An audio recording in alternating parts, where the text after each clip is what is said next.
Commémorer l'armistice en compagnie des Allemands peut sembler curieux. Mais pour les habitants de Großbiedersdorf et Klein-Blittersdorf, commune frontalière et jumelée depuis 50 ans, c'était tout naturel. Les élèves du collège Val-de-Sarre ont lu une histoire en français et en allemand, et la chorale a cappella a interprété l'hymne européen dans les deux langues.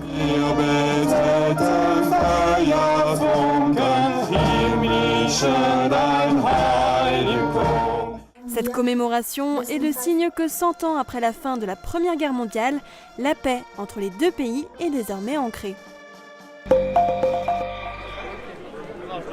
Un poilu à Rémelfin.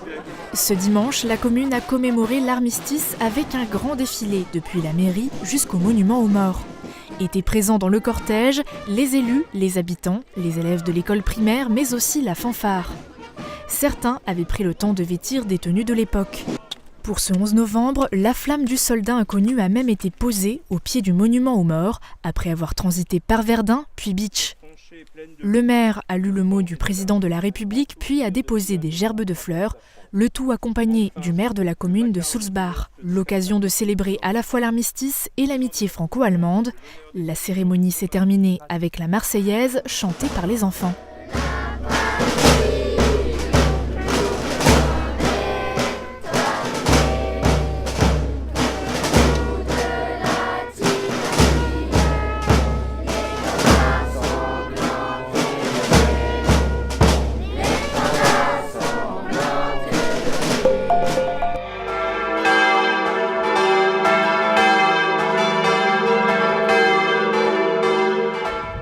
Notre jeunesse soit notre mémoire de demain, afin de transmettre aux générations futures cette valeur indestructible qu'est cette paix. Nos poilus ne se sont pas battus pour rien.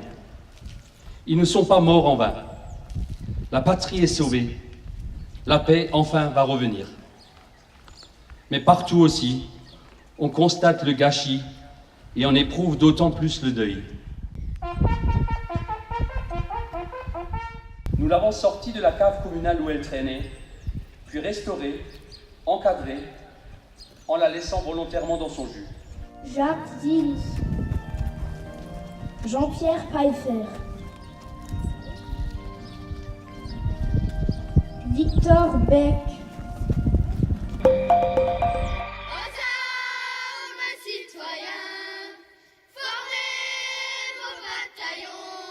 Une commémoration du 11 novembre en commun pour les communes de Wölflin-les-Sarreguemines et Wieswiller. La cérémonie s'est déroulée au centre du village de Wölflin, devant le monument aux morts. Après le défilé des pompiers, les enfants des deux villages ont lu un poème émouvant de Jacques-Hubert Frougier, nommé Folie meurtrière. Par un beau jour d'été, sous un ciel bleu d'azur, le clairon a sonné pour la grande aventure. Ils partirent faire la guerre au nom de la patrie. Ils étaient jeunes et fiers, et la fleur du fusil. Les élèves racontent leur guerre. Les primaires de Meisenthal et de Sourtes ont exposé l'histoire de leur famille dans leur école samedi. Ils ont ramené des objets d'époque, dressé des arbres généalogiques jusqu'à leurs aïeux engagés dans la Première Guerre mondiale. Une idée née il y a 3 ans de la volonté de leurs professeurs. Je peux vous dire, les élèves ont eu surprise en travaillant sur les arbres généalogiques. En fait, ils ont vu que, pendant la Première Guerre, les arrière-arrière-grands-pères étaient des soldats allemands. Ça les a beaucoup surpris au départ. Et finalement, en discutant, leur expliquant, ils prennent ça très bien maintenant. Ils ont ensuite rejoint le monument aux morts de leur commune. Une chanson, écrite par les élèves sur le thème de la guerre, a été chantée pour l'occasion. L'artiste Raymond Willem expose dans le hall de l'Hôtel de Ville. Ses œuvres s'inscrivent dans le cadre du centenaire de la Première Guerre mondiale et illustrent des moments de vie des poilus plus que la guerre en elle-même.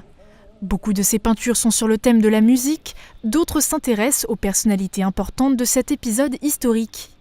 Pour réaliser cette exposition, il s'est inspiré dès 2014 de l'histoire de sa famille, notamment de son grand-père forgeron devenu soldat. À travers ses peintures, dessins et gravures, l'artiste dit vouloir exprimer à sa manière sa reconnaissance et surtout ne jamais oublier.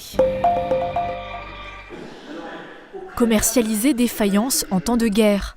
C'était le thème de la conférence donnée ce dimanche par Denis Bourg, président de l'Association des Amis des Musées et des Arts. Un événement organisé au musée de la faïence de Sarreguemines, faisant écho à la commémoration de l'armistice. Denis Bourg a évoqué, entre autres, les difficultés de fabrication de faïencerie pendant la Première Guerre mondiale, principalement en raison d'un manque de personnel, de carences de transport, mais aussi d'une pénurie de charbon. Il a également rappelé l'importance de l'alliance commerciale avec la grande faïencerie allemande Villeroy-Bock, des propos qui s'inscrivaient parfaitement dans le cadre des expositions temporaires présentées au musée.